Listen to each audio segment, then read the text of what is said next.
Olá, ouvintes do Lesbos Videocast, seu entretenimento sáfico para todos os momentos. Eu sou Diana Reis, uma mulher branca, de cabelos cacheados, curtos. Hoje estou vestindo uma calça jeans escura, com a camiseta branca e um coletinho azul marinho. Eu sou Beatriz, também sou uma mulher branca, dos cabelos cacheados na altura dos ombros. Hoje estou vestindo uma calça jeans, uma camisa branca e uma terceira peça na cor goiaba, meio terracota. Hoje nós estamos aqui, mais uma vez, em Salvador, né, com duas convidadas que vão se apresentar logo mais. Estamos no estúdio, então o fundo é de madeira, a gente tem uma mesa também de madeira, cadeiras pretas. E a gente está aqui para continuar o nosso bate-papo sobre artistas lésbicas. Então, lembrando que o nosso projeto ele tem apoio, né, das leis de incentivo Paulo Gustavo Bahia. E eu queria pedir para as nossas convidadas se apresentarem para, né, a nossa audiência. Quem quer começar? Oi, gente. Eu sou Milena, sou uma mulher negra de cabelo black. Agora eu acho que talvez não esteja porque meu cabelo está molhado. Eu tô com um vestido bem estampado, com um decote, um leve decote, os braços de fora mostrando algumas tatuagens, e estou sentada de frente para a Diana. Falar sobre mim, né? Sim. Eu sou atriz e iluminadora, né? Eu comecei minha carreira já na época da faculdade, digamos assim. Quando eu fui fazer faculdade, eu falei que ia fazer para teatro, mas eu nunca tinha feito teatro na vida. E aí eu falei, não, é teatro que eu quero. E não sei como foi isso na minha vida, não sei que momento eu decidi aquilo, mas aí prestei vestibular para teatro, não passei. E aí fui fazer curso de teatro. E no curso de teatro eu falei, caramba, é isso que eu quero mesmo. Então, continuei fazendo curso de teatro, tentei de novo para a Federal, passei e comecei a fazer aí a minha carreira, né? Depois de um tempo fui morar em outra cidade, depois de um tempo fui morar em outro país. Nesse momento eu conheci a iluminação cênica, me apaixonei também pela iluminação e fui viver.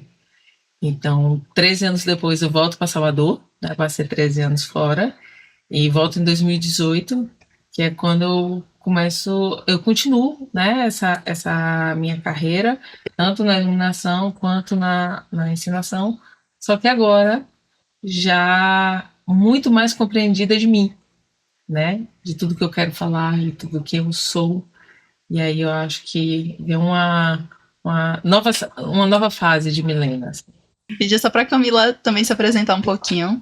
Eu sou Camila, sou mulher branca, tenho cabelo comprido, castanho, ondulado.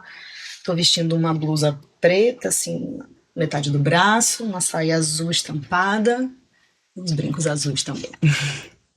Então, eu também sou do teatro, eu sou atriz, sou produtora, eu escrevo para teatro. Muitas vezes eu digo que faço teatro, eu sou gente de teatro, porque acho que a gente, pelo menos na minha trajetória, em muitas, principalmente quem trabalha em teatro de grupo, como eu trabalho, a gente entra no teatro por uma via e vai se descobrindo em outros fazeres, né? Em outras áreas, em outros pontos de vista, para que o teatro aconteça. Então, nos últimos anos, eu tenho escrito muito mais para teatro, algumas coisas sozinha, muitas coisas em parcerias. Me formei em artes cênicas também pela UFBA, fiz um mestrado pesquisando teatros feministas e teatro de grupo. E desde que eu saí da faculdade, eu trabalho com um coletivo, uma grupa, que se chama A Panaceia. Somos um coletivo de mulheres que fazem teatro. Tivemos algumas composições, algumas idas e vindas, mas ano que vem a gente faz 18 anos de existência. Então, é uma trajetória que é de existência e de resistência, né? Porque não é fácil. Enfrentamos aí anos muito mais difíceis ainda. A coisa do teatro aqui na Bahia ela é muito efervescente, né? A gente tem uma tradição muito forte, e aí eu queria entender assim, um pouco o que é que vocês se identificam mais dentro do teatro, que tipo de conteúdo, né, que vocês costumam participar, ou você escreve, né? Então tem um outro lugar da autoria aí também, que acho que é legal de falar um pouco sobre o que é que você costuma trazer nesse âmbito. E também entender, né? Você falou agora que você voltou nessa nova fase, tá no outro momento, entender um pouco também de quais são esses interesses, né, que você tem. E saber de vocês também, que são do teatro, se vocês concordam que a gente tem realmente uma tradição forte no teatro, se é bem por aí mesmo. Falar do teatro baiano, eu acho que eu não conseguiria falar em relação ao conhecimento mesmo, né? Falar do teatro soteropolitano, sim, né? Eu vi dois momentos de Salvador, digamos assim, né? Quando eu comecei a fazer teatro e quando eu voltei para Salvador, né? Nesse momento eu vi muitas diferenças, né? Quando eu fazia teatro, a gente tinha um movimento de teatro, eu acho que muito mais forte, né? Ao mesmo tempo que eu lembro que quando eu estava saindo de Salvador, 2005, foi quando eu fui morar em Minas, começava um debate muito forte sobre teatro de grupo, né, que eram poucos teatros de grupo que tinham aqui, né, como fortalecer os teatros de grupo. Até hoje, se a gente for ver os grupos antigos de Salvador, são poucos. Pensando aqui, tem o quê? A de Rafael e o Oco, Teatro Laboratório. Panacea, de Mente, que tem feito mais produções de coisas do que espetáculo como era antes. Nós temos a outra companhia. A outra companhia. Tem o Ano Teatro do Lodum, né, que segue firme e forte, a Companhia dos Novos. E tem outros grupos que foram surgindo nos últimos anos, grupos que existiram e hibernaram, digamos assim, passaram por momentos de reestruturação e que estão voltando agora. Tem a Sinuosa Companhia, que já tem alguns anos que eu não também. sei se ainda está... O Coletivo das Liliths, acho que sim. O Coletivo das Liliths. Então, a gente tinha uma questão de começar um fortalecimento de grupos. E alguns grupos também surgiram muito na escola de teatro, né? Teve um movimento de mudança de currículo, alguns grupos surgiram daí também, vieram assim. Mas a gente começou uma decadência muito grande cultural. Então, temos espaços sendo fechados, temos cada vez dificilmente conseguimos acessar alguns lugares, as pautas amigas ainda são caras porque a gente precisa. Eu não vejo os espaços com uma... Como é que fala? De chamar as pessoas para irem àquele espaço com uma convocatória. Como uma identidade mesmo, as coisas do espaço, como a gente tinha espaços como tínhamos o Gamboa, o Xisto, o Teatro de 18. O Teatro de 18 a gente ia. Porque existia um perfil do espaço estabelecido que convocava as pessoas. Que convocava, né? A gente ia nem sabia que estava em cartaz, às vezes falava, sábado, vamos ver uma coisa lá no 18, o que é que tá rolando? Não sei, mas alguma coisa que a gente vai gostar. Podia até às vezes não gostar muito do espetáculo, mas você sabia que eram as coisas que estavam lá, que eram bacanas, era bom ver, não sei o que lá. Então, eu sentia mais esse burburinho, eu sentia mais essa movimentação de espaços diversos, né?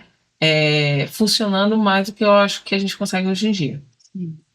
Eu acho que a gente viveu um baque, um cenário nacional, né? Desde 2016, com um golpe, quando o Ministério da Cultura foi fechado, e que aí esvaziaram todas as políticas públicas para as artes em geral, e o teatro, as artes cênicas estão lá sempre num lugar muito, muito sofrido, né? De pensar nesse momento de esfacelamento, e aí depois disso veio... inominável, veio a pandemia, então foram anos muito difíceis, né, para as artes como um todo, e eu acho que a gente teve momentos assim, né, de uma efervescência desse teatro de grupo, de muitas companhias, de coletivos, de ideias, de iniciativas, momentos muito importantes, né, quando teve essa virada de uma política pública que realmente pensava as artes de outra forma. Então, de 2016 até agora, a gente ainda não se recuperou, né, eu acho que é um cenário muito, muito difícil mesmo. Assim, a gente tem na história do teatro dessa cidade grandes artistas, grandes coletivos, pessoas que continuam aí na labuta, né? Mas nadando contra a corrente, né? Eu falei disso, né, pra vocês também disserem se vocês concordavam se a gente tem realmente uma tradição no teatro, porque eu vi um colega meu que é do teatro é pesquisador também de teatro. E esse ano ele postou, assim, dizendo que aconteceu uma coisa que há muitos anos não acontecia em Salvador durante um determinado período, que foi todas as casas de teatro tinham pauta. As que estão abertas, né? Sim. E aí ele falou assim, gente, há muito tempo isso não acontece aqui. E ao mesmo tempo que eu fico feliz, eu fico triste, porque deveria ser assim sempre. A gente devia ter os teatros todos com pauta, sabe? Sim. Sempre. Com programação acontecendo em todos os lugares da cidade. E foi isso que você falou, assim, existia um espaço que quando você tava afim de ver alguma coisa, você ia. Porque você sabia que tinha uma atividade ali que ia acontecer, que é essa né? Que é o que a gente não tem hoje, por exemplo. A gente precisa ficar olhando o que é que vai acontecer, o que é que não vai acontecer. Às vezes comprar com uma certa antecedência enorme.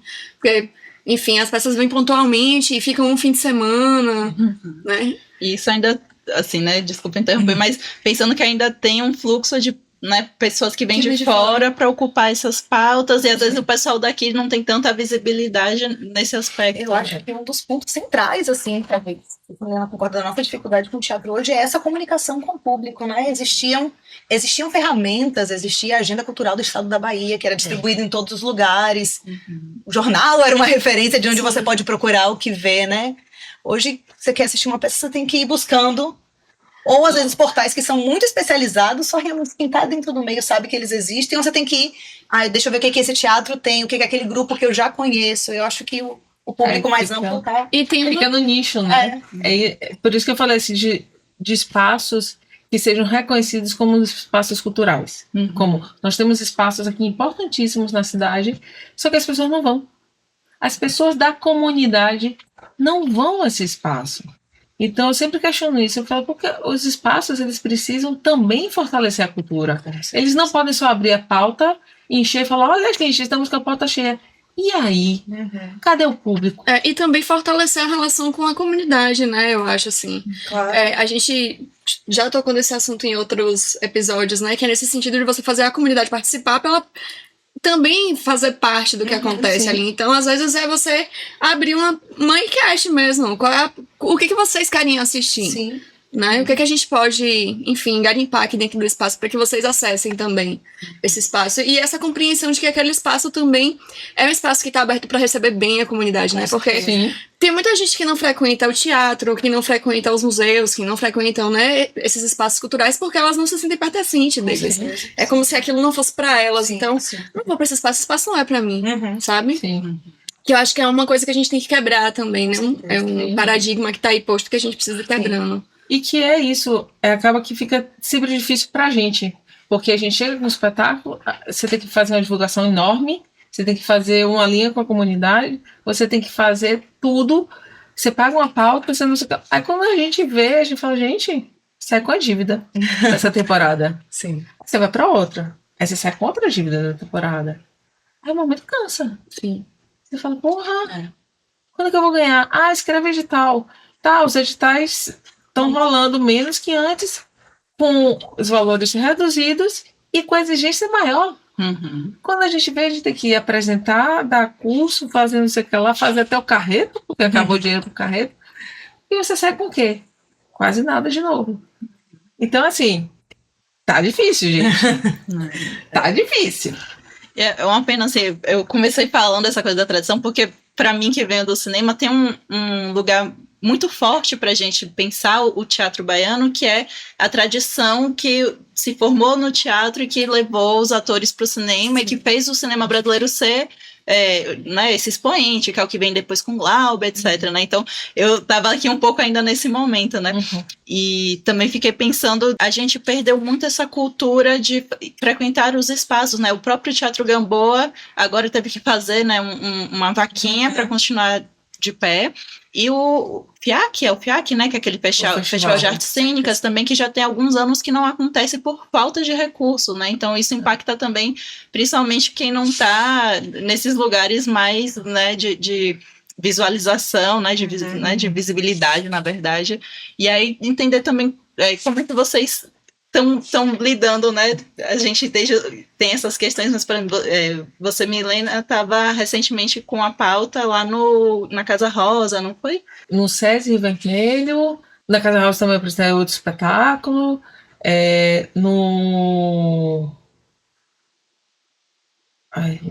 No Teatro Gregório de Matos também, acaba que a gente fica rodando muitos espaços, né? A gente acaba que sempre tá, mas tipo, no meu espetáculo agora, o meu solo, eu tenho feito apresentações esporádicas, que bancar uma temporada sem um patrocínio, eu já não consigo mais. Eu já não consigo mais. A gente tem que pensar, você chega, você paga uma equipe para trabalhar, tem que vir da bilheteria. Para vir da bilheteria, você tem que fazer mediação, você tem que fazer assessoria de imprensa, tem que fazer um monte de coisas. São pessoas que, né, precisam ser pagas para isso. Então, eu estou tentando fazer assim, para não morrer também, sempre tá lá, uma vez por mês, apresentar de 15 em 15 dias. Meu objetivo é ter pelo menos uma vez por semana, só que as pautas agora estão todas cheias. Tem teatros que só março, tem teatros que só janeiro. Então, não é todo teatro que a gente consegue também apresentar, porque, né, um teatro grande não funciona como um espetáculo. Não dá para ser uma coisa muito distante do público. Então, tem essas coisas também específicas. Tá. Exatamente. Tem Filipa também, né? Eu acho que é isso. Acho que talvez uma das grandes dificuldades que a gente tem é de dar continuidade, né? Como você estava falando dos festivais. Felizmente, acho que a gente pode dizer que nos últimos 2 anos a gente está numa política de retomada, os festivais voltaram. Esse ano teve o Field, que virou Figa, vai ter FIA, que começa essa semana.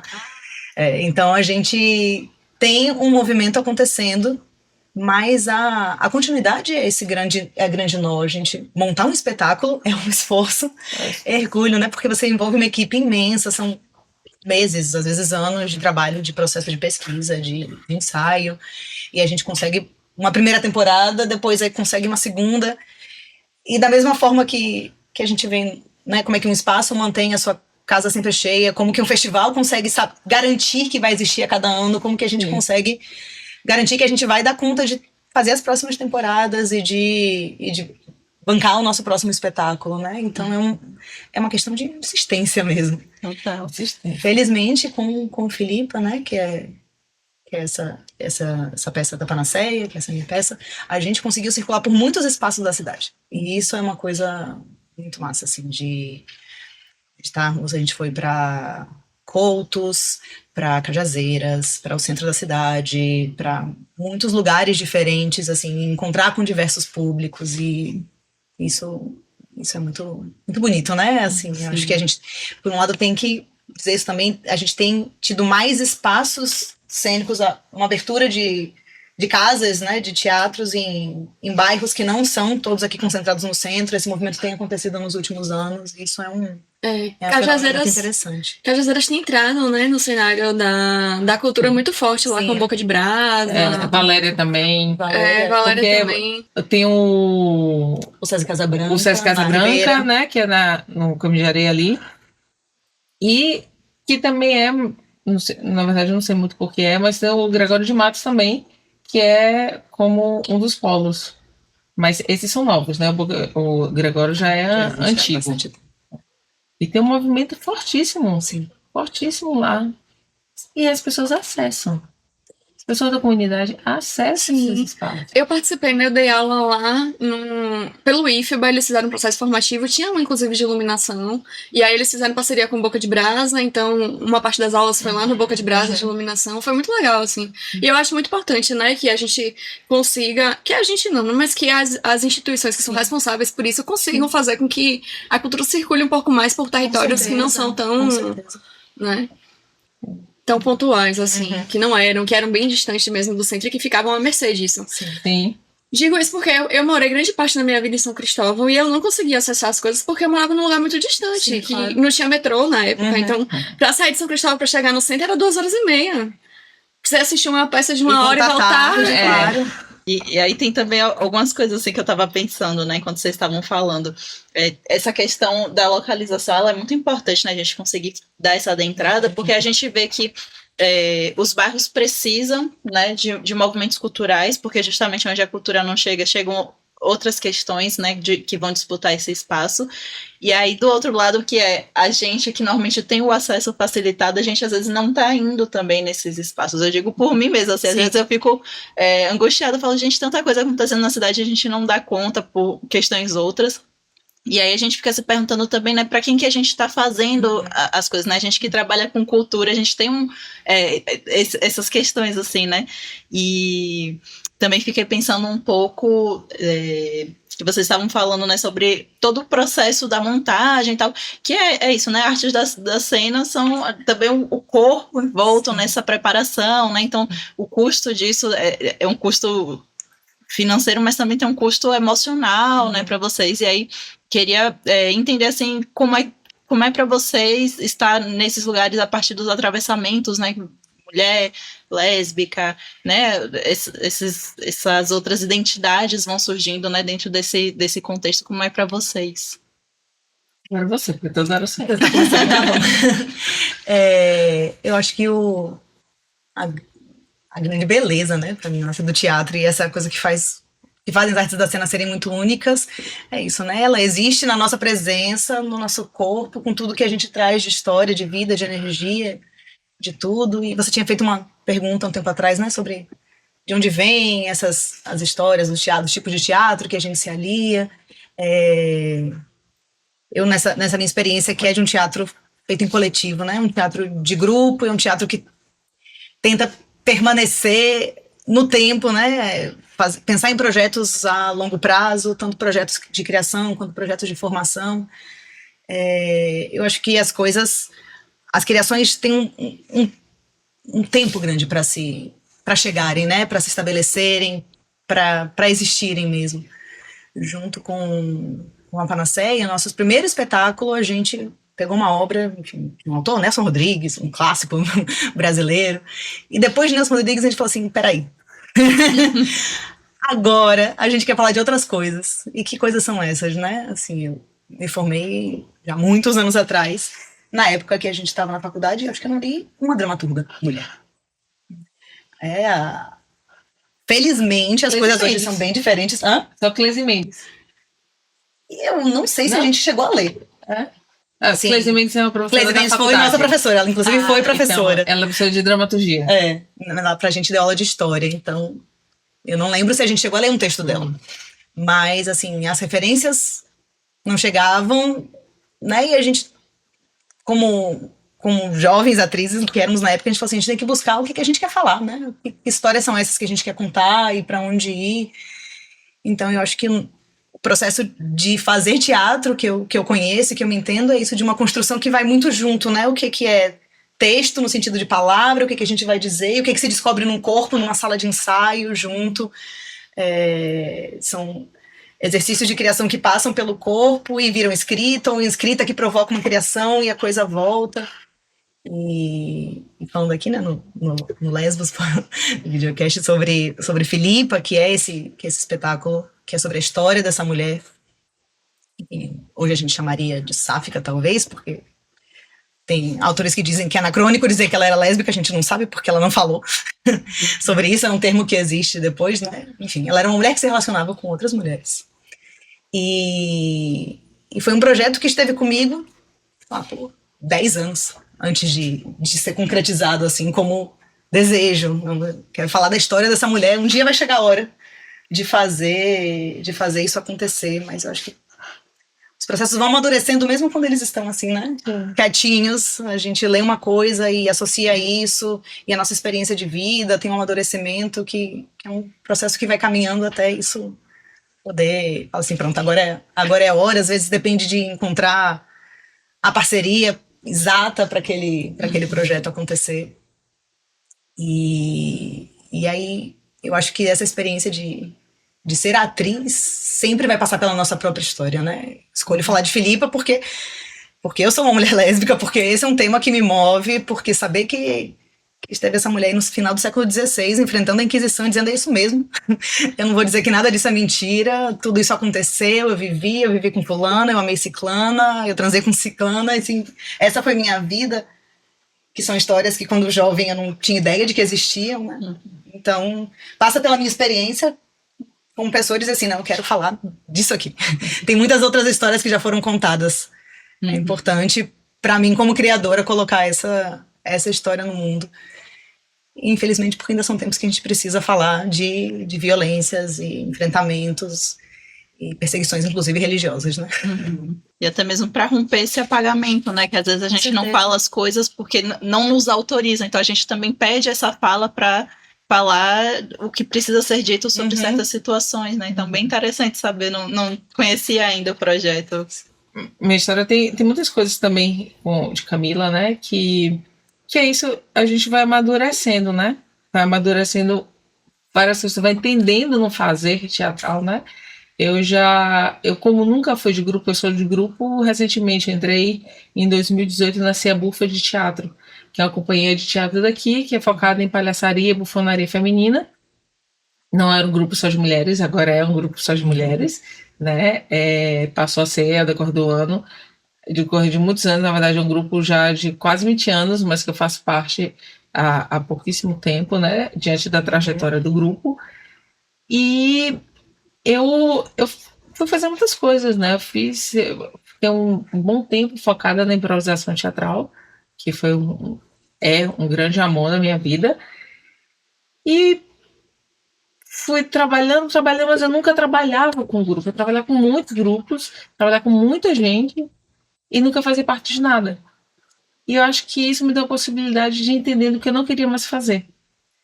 E onde eu sentia falta.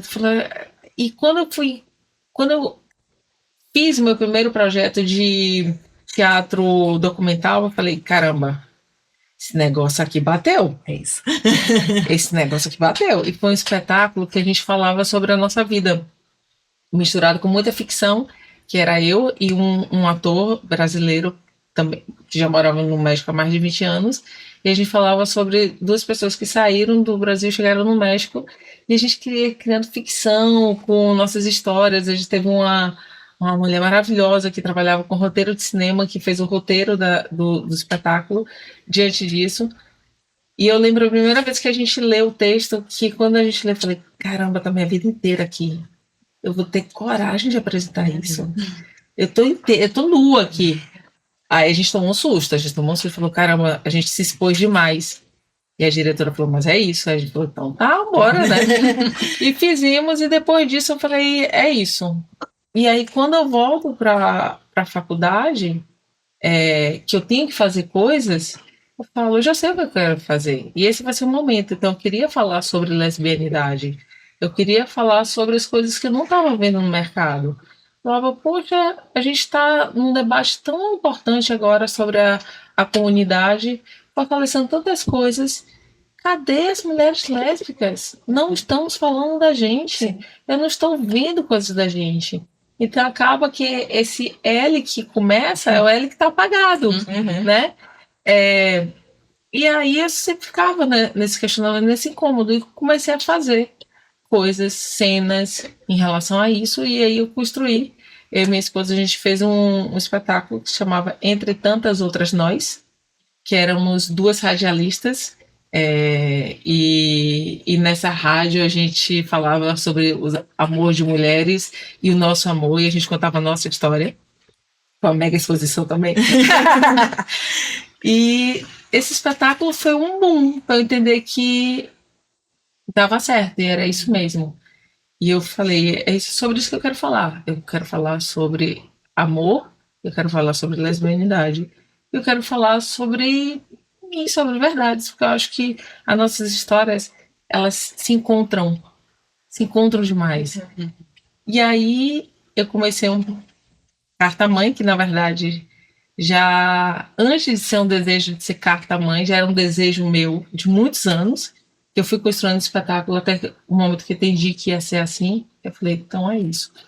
E carta-mãe conta a história, o estopim, né, digamos assim, quando eu decido contar para minha mãe que eu sou lésbica. Então eu tinha 30 anos, eu já morava em outro país, eu já estava no meu segundo casamento lésbico. E o primeiro durou 6 anos, então assim, já tinha muito tempo. O segundo já estava mais ou menos na metade, eu já tinha uns 3 anos de casada.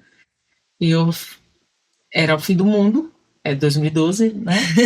E eu falei, vou pro Brasil. E eu não volto sem contar pra minha mãe que eu sou lésbica. E assim começa o espetáculo. Nessa minha decisão de falar, eu não volto sem falar pra minha mãe que eu sou lésbica. E foi muito bacana, porque eu na publicidade do espetáculo eu não boto que é um espetáculo que fala sobre amor lésbico, porque eu sei que muita gente não vai. Uhum. Só que é muito bacana quando as pessoas vão sem saber que isso é o menos importante.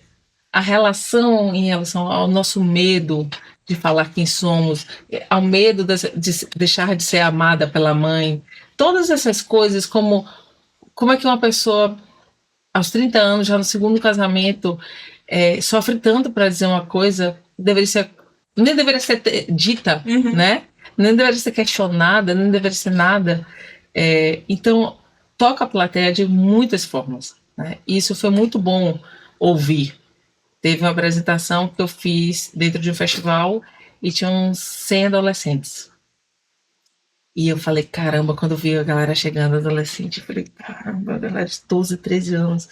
Falei, vai ser um inferno, porque se começarem os burburinhos, acabou o espetáculo. E eu começo o espetáculo chamando uma pessoa para fazer o som, porque tem essa. O jogo do espetáculo é que eu não tinha dinheiro para fazer o espetáculo como eu gostaria que fosse. Então, eu chamo uma pessoa para fazer o som, eu chamo uma pessoa para participar comigo. Então, tem várias coisas que eu falo, gente, tava sem dinheiro, então vem cá me ajudar. E eu falei, vou ter que chamar alguém. Então, eu fiquei um pouco temerosa de que aquela coisa de piadinha entre as amizades, né? Vai lá e que ele falou, porra, pode prejudicar pra caramba o espetáculo. E de repente deu tudo certo. Foi muito bacana. Porque não chega. E esses debates estão na adolescência fortemente, né? Então, na verdade, na adolescência é às vezes muito mais forte do que a gente já na fase adulta, que às vezes não quer assumir, porque a gente não tem que, né? Mas tem a nossa vida. Mas a adolescência está ali, vivendo as relações de amizade, as relações familiares, dentro da casa, às vezes das pessoas que oprimem, né? Dentro desse medo, dessa falta de amor. Então, é isso, falei pra caramba. Isso que você falou, né, de falar com a juventude, com esses adolescentes, é uma necessidade forte que a gente tem, e ao mesmo tempo tem um grande receio, né, não só de como eles vão reagir na experiência do palco, mas a gente, por exemplo, às vezes tem o receio de levar um produto cultural que aborde uma questão de sexualidade e chegue lá e encontre uma criança que vem, né, de uma família de um posicionamento religioso muito forte, né, de encontrar outros embates, porque a criança ainda está na tutela familiar, né, então a gente tem menos oportunidade, apesar de ser tão necessário, né, como você falou. E se botar para vender isso, não vai para muitos lugares. Com certeza. Vai. A gente, com a experiência de Filipa, já teve algumas respostas que não chegam frontais, assim, mas que chegam, né? A gente está fazendo articulação com um espaço, uma certa escola, queria assistir uma instituição, e estava quase tudo indo, e depois que você vê que alguém realmente leu sobre o que era, porque a gente fala. Ao contrário, no release tá posto sobre o que é. Não vai dar para acontecer dessa vez, por isso e aquilo, em um lugar que você chega para distribuir. Posso deixar aqui os panfletos da peça? Pode, claro. Nossa, que material lindo. E quando vira para ler, peraí. Ela vai falar com alguém e vai estar assim, infelizmente não pode ficar nada aqui não. Sabe? Então a gente sabe que são restrições que são porque não cabe naquele espaço ali. Quem está na instituição não vai bancar o debate sobre uma peça lésbica, ou quem está coordenando um certo espaço não quer esse tipo de divulgação de material aqui no meu espaço. Falar lesbianidade é muito diferente de você falar da homossexualidade de modo geral, eu sinto assim, né? Sim. Quando você estava falando, me lembrou muito da Criança Viada, né? Que foi uma peça que teve uma grande aderência na cidade, justamente pelo mote da homossexualidade masculina. E, por outro lado, foi até interessante, né? Vocês terem chegado na gente, porque eu falei, nossa, olha só, tem pessoas fazendo, né? É isso, eu já conheci um pouco ali do pessoal da Mente, você vê ali uma coisa ou outra pontual, mas você vê mesmo as pessoas produzindo sobre lesbianidade dentro do teatro, para mim ainda é uma grande novidade, assim, né? Então... eu acho que total, né? Eu acho que é muito isso mesmo. Eu acho que quando a gente tá num tema mais abrangente da homossexualidade, isso é mais tranquilo. E aí, quando a gente faz um recorte da lesbianidade... inclusive, a gente já comentou também que a gente já passou por uma questão na nossa primeira temporada. A gente não conseguia vincular as coisas no Instagram. Sim. A gente não conseguia fazer impulsionamento porque tinha lesbos no nome. E até hoje a gente sente que quando a gente coloca o nome, as coisas chegam mais devagar, não chega pra tanta gente. Porque a ferramenta, ela dá uma segurada, assim. A gente já não pode teve vídeo que não foi permitido no Instagram de impulsionar. Na véspera do Dia da Visibilidade Lésbica, a gente grava vídeo falando sobre isso. Não, pelas diretrizes da companhia, esse Exato. vídeo não pode ser promocionado. E não tem nada, às vezes é só uma Não tem nada, palavra. exatamente. E aí eu acho que isso é um reflexo do que a gente tem na sociedade também, né? Sim, Desses total. espaços que não vai poder ficar aqui o panfleto. Uhum. E eu acho que o medo também, quando a gente fala com o adolescente, é do que pode vir depois disso. Porque o adolescente ele pode chegar em casa e vir uma violência direta pra você do núcleo Também. familiar, né? Que a gente não sabe com quem que a gente tá lidando por trás do adolescente. Então é muito complicado, assim. Então muitas violências que podem vir de muitos lugares e que a gente dá uma segurada, assim mesmo, assim. A gente tá pensando na contrapartida, né? E aí a gente tá nesse momento, assim, aí vamos ter que lidar com adolescentes. Meio tenso. Como vamos tentar fazer de uma forma, assim, mais tranquila. Mas ao mesmo tempo é incrível. Na estreia de Felipe, a gente estreou no Subúrbio 360, no espaço de Coutos. E foi um dia que choveu, foi uma tempestade em maio, foi um dia assim, caprichado. No final do espetáculo, vieram algumas pessoas falar comigo, e isso acontece muitas vezes, e isso é incrível. E uma das pessoas que veio falar comigo era uma senhora já de idade, ela não disse, mas ela dizendo assim, não, porque é importante ver uma peça que fale sobre esse tipo de coisa, porque coisa bonita, seu espetáculo. E tiveram 2 adolescentes que vieram falar comigo também, assim, super emocionadas. Então, isso é o que faz todo sentido, né? Porque, poxa, eu queria ter tido referências como adolescente.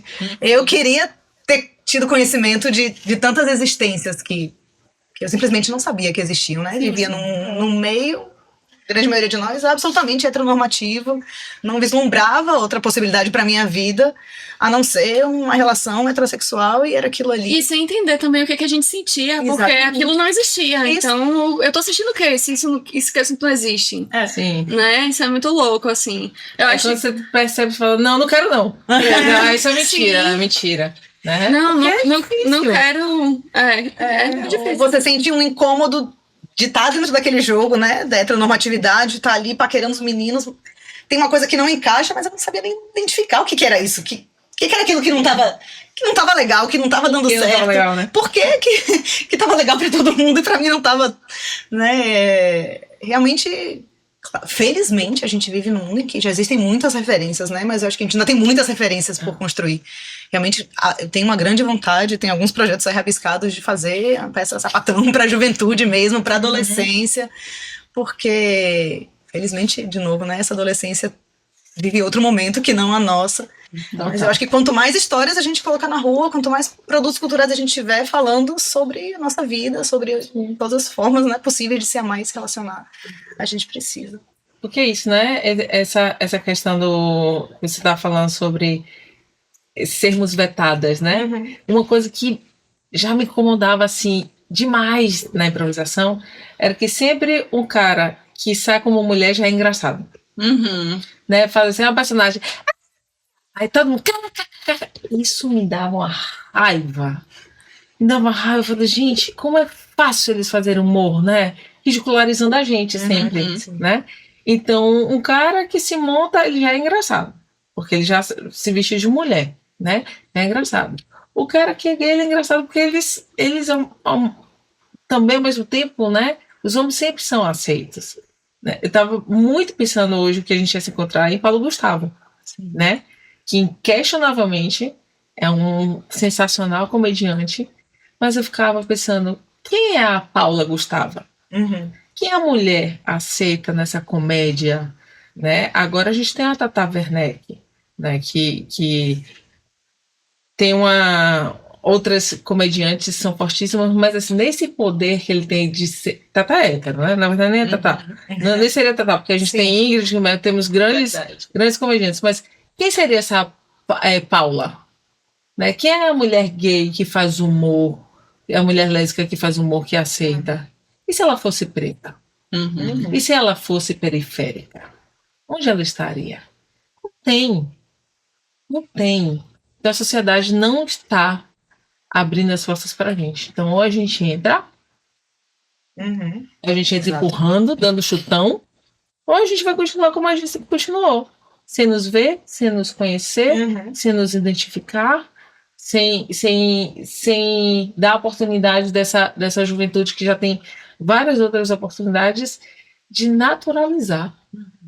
Porque a gente ainda não tem como natural o que é natural, né? E, na verdade, a gente dá 2 passos e tem um freio de mão puxando outros tantos para trás, né? A gente vive um momento dessas neopentecostais e desse recrudescimento de uma religiosidade extrema, que é um ambiente super perverso, Sim. com certeza, para todas as meninas lésbicas, para as mulheres, que não existe espaço, não existe conversa, não existe permissão. Então, durante o processo, né, de construção desse espetáculo Filipe, em que a gente fala da igreja, do período da Igreja Católica com a Inquisição, a gente fala assim, infelizmente isso está aqui.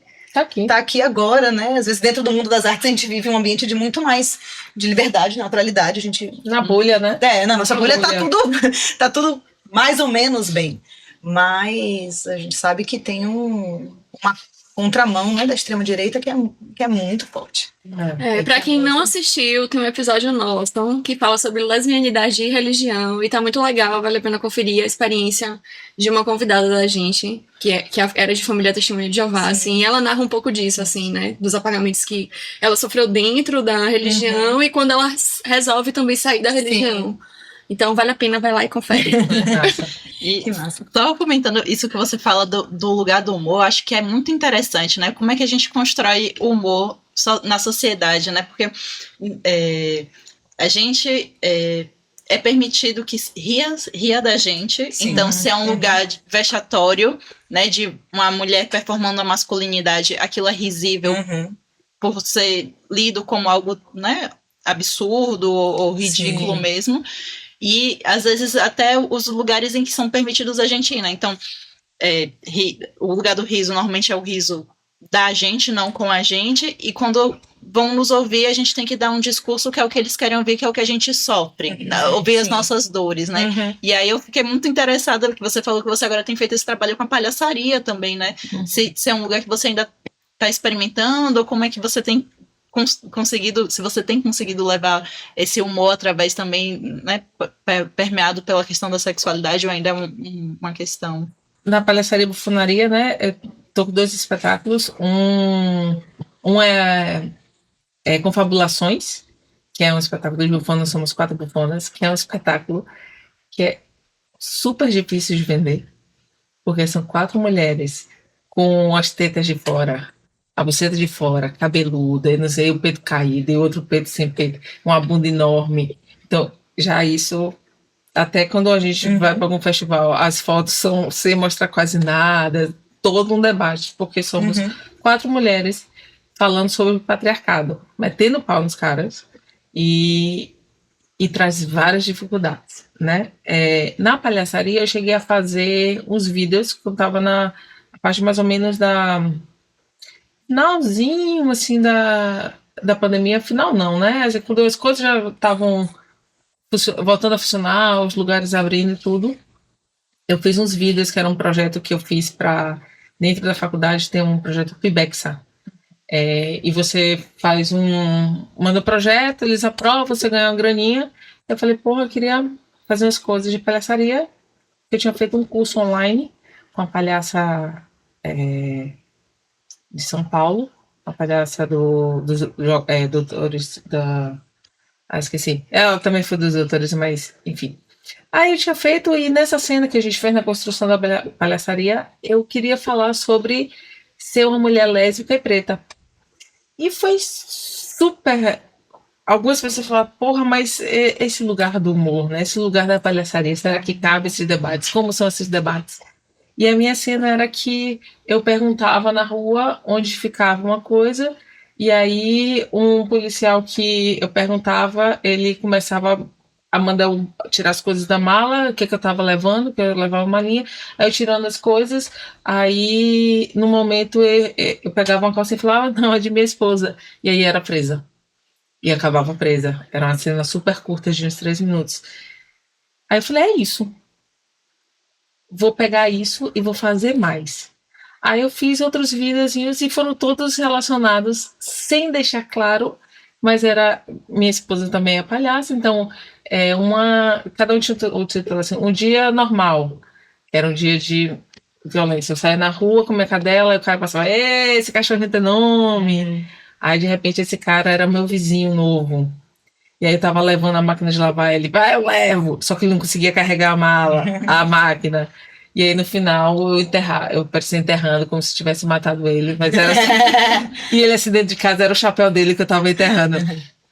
Então, aí apareceu outro dia, dia de pagamento. Eu recebi o dinheiro do pagamento e ia toda feliz comprar as coisas, mas na verdade não tinha dinheiro para comprar tudo, porque, né, a gente estava naquela crise, todo mundo sem dinheiro e tudo, eu acabava que eu comprava quase nada, chegava em casa eu e minha esposa, a gente comendo. Então, eu fui trazendo a palhaçaria assim, fui trazendo assim, como somos um casal, aí a minha cadela sempre aparecia, Tapioca, adora uma câmera, e aí ela aparecia sempre nas coisas e fazendo esses curtazinhos, né. A gente agora está com o desejo de um projeto de palhaçaria e lesbianidade, né? Mas é tudo de novo isso, né? A gente sonha, a gente vai construindo, né? A gente vai. A gente estuda, a gente pesquisa, né? Porque isso muitas camadas de trabalho envolvidas, né? Pra fazer isso. Eu também acessei o PBEX, eu acho um edital muito interessante, assim, pra quem não sabe, o PBEX é um edital dentro da universidade pra experimentação artística dos estudantes, eu acho que também servidores podem acessar, né? É onde a gente começa a entender, você chegou mais tarde, então foi onde eu comecei a entender a lógica dos editais. Uhum. Então é uma ferramenta muito importante, assim, da universidade, né, eu acho. Minha diretora que falou, ó, tem isso aqui. Aí eu falei, nossa, gente, bacana, né? Eu acessei para mais 2 projetos fora esses, foi muito bom. Compartilhei, eu morava com um amigo que era da dança, compartilhei com ele, ele acessou também, fez um audiovisual. Eu fiz 2 anos de pibete, assim, 2 vezes. Uma com esses vídeos e outra com a construção do espetáculo lésbico. Para quem quiser conhecer o trabalho de vocês, vir assistir, onde é que a gente vê coisas de vocês? Vocês estão com peças planejadas para entrar em cartaz? Como é que vocês estão? Uma grande parte do meu trabalho é feita junto com a Grupa, né? Então a gente está no Instagram como @apanaceia. Esse espetáculo que eu comentei agora, Filipa, por enquanto, até o fim desse ano, a gente não tem ainda outra temporada programada, mas a gente está circulando bastante com o nosso espetáculo infantil, que chama Meninas Contam Independência, que traz outras histórias também, as histórias das heroínas que fizeram a independência do Brasil na Bahia. E, né, tem questionamento sobre o que é ser independente. Tem uma hina, que é o hino no feminino, que é uma coisa que a gente construiu com alunas da gente num curso de teatro que a gente teve por um bom tempo.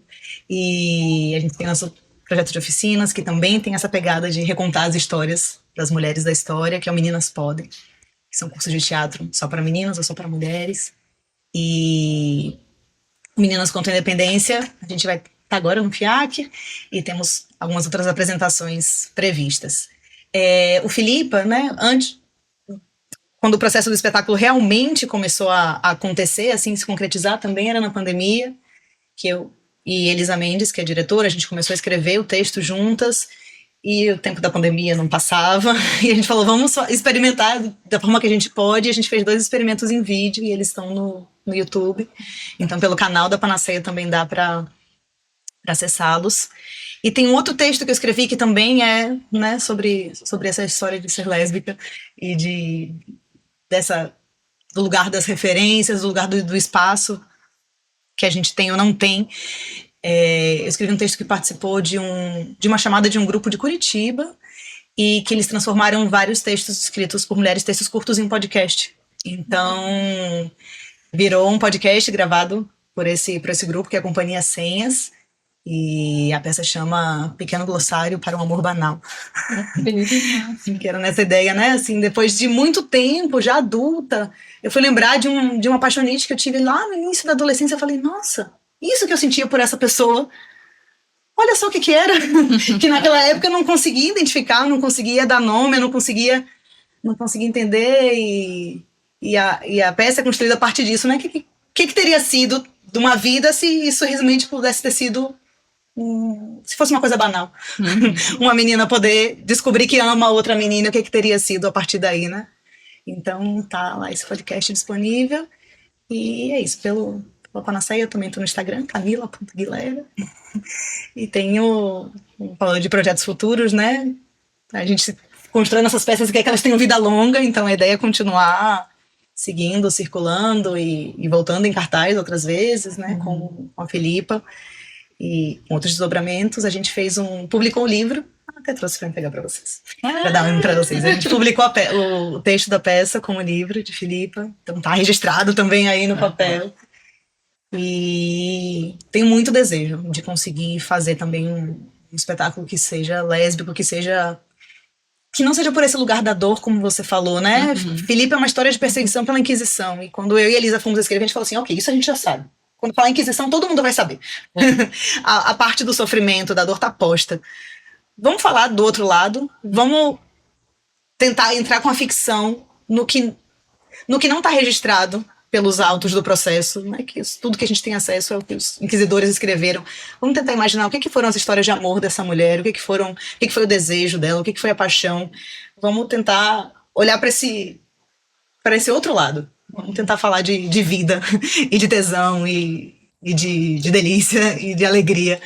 Então, eu tenho muita vontade de poder fazer uma coisa nesse sentido também para as pessoas mais jovens, no lugar da vida mesmo, né? É tão importante esse negócio de mostrar que a gente tem tesão, né?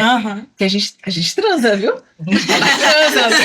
Nossa, anda de mãos dadas. Não, gente, a gente transa, é gostoso. Ao contrário do que as novelas mostram. Que é uma coisinha assim, né? Amigas, né? Porque é isso, a gente é levado aqui a amigas. Que a mulher tem que cuidar, né? Então os caras não, eles são selvagens, eles são ardentes, né? Eles são fogosos, né? Então o casal gay, ele sempre tem muito calor.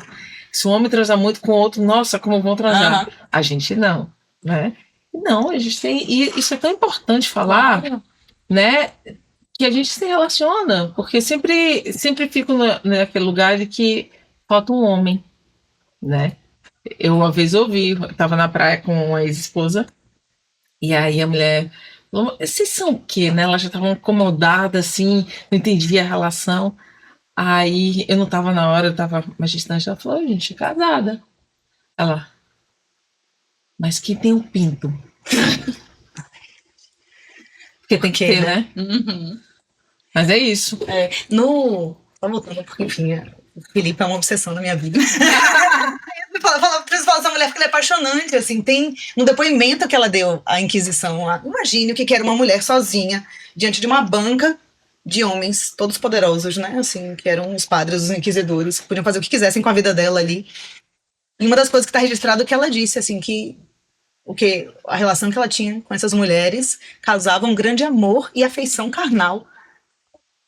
Ali, 1590, falando de amor e falando de desejo, falando de paixão, falando de sexo, é incrível. Que até hoje seria perigoso. Com certeza. Botar a gente na delegacia com um monte de homem. Com certeza. Dá medo falar isso. Com certeza. Imagina. A gente andando sozinha com nossa esposa, com nossa namorada, nossa companheira no meio da rua, a gente tem medo com mais. Isso que esse método de vocês é muito interessante, né? Não sei se tem alguma coisa parecida no teatro, mas no cinema a gente tem tido um movimento de trabalhar com esse lugar, né? O arquivo, normalmente, ele tem um lugar, né? Quem salvaguarda a memória da gente, normalmente são as instituições não dão conta das complexidades ou vão reforçar as marginalizações, né? Então, a Saidiya Hartman vai falar desse lugar da fabulação crítica, né? Que a partir dos arquivos, você contar a outra história do que não está registrado, né? Então, esse lugar que você faz com a Filipa é muito interessante por isso, né? Que é você pensar essa história, essa subjetividade da pessoa para além da violência institucional que ela sofreu ali, né? Sabendo que ela disse isso para esses homens nesse contexto, que foi um desses caras que escreveu, tentar a partir daí puxar um fio e, claro, a partir daí a gente vai permitir que ela tenha vida, exatamente, né? Vai criar isso que não coube, né? No registro da história oficial. Sim. Sobre mim, eu sou integrante da Ciabufa de Teatro, então @Ciabufa com 2 Fs, Ciabufa de Teatro, e lá podem ver Carta Mãe, ou espetáculo de palhaçaria que se chama UAU, e coisas mais que virão. Confabulações também, a gente apresenta agora em novembro em BH, vamos para lá fazer parte de um festival de palhaçaria feminina, Que massa. promovido por uma palhaça lésbica. e a esposa dela. E vamos com confabulações para lá. Então, quem estiver em BH já sabe, já assiste a gente lá. Dia 16 de novembro. Ai, Vai sair antes? Vai sair antes? eu acho que só Eu acho ano que vai que sair vem. depois. Perdeu, todo mundo perdeu. Mas com certeza ano que vem tem A gente vai voltar. Então, que massa, gente. Muito obrigada. É muito bom a gente poder abrir esse espaço para a gente conhecer um pouco mais, né, das pessoas que estão aqui perto produzindo arte, a gente poder, né, entender, conhecer vocês. Agradeço por vocês, né, toparem estar aqui com a gente hoje fazendo essa conversa. E acho que é isso. É isso, gente. Adorei também. Adorei que eu vou ganhar presente. Tô feliz. Muito obrigada por terem participado. O papo foi super bacana. Muito Obrigada a vocês também por esse projeto tão importante, né? Que é isso, a gente se fortalecer, Exato. registrar, deixar marcado Isso. para que pessoas tenham acesso, saibam não só da gente, mas que além da gente tem várias outras. Sim. Né? Tem muitas aí. E quem sabe quem um dia consiga ver isso e falar, poxa, eu também posso, né? Vou fazer o meu agora. E que se multiplique. A gente vai fazendo essa rede de resistência. Exato. Ajuda a gente na divulgação, compartilha com as amigas, compartilha com as paqueras, compartilha com todo mundo, com as primas que você acha que tem. Que Entendido. Vai que ela se interessa. Então assim, compartilha, ajuda a gente, segue a gente no Instagram, nós somos super abertas, então manda uma mensagenzinha, diz o que quer assistir, sabe? Tamo por lá. E é isso, a gente vai ficando por aqui. Lembrando que o Lesbos tem apoio financeiro do edital Paulo Gustavo Bahia. Mais uma vez agradecer a vocês e até o próximo episódio. Tchau, tchau. Obrigada, gente. Tchau.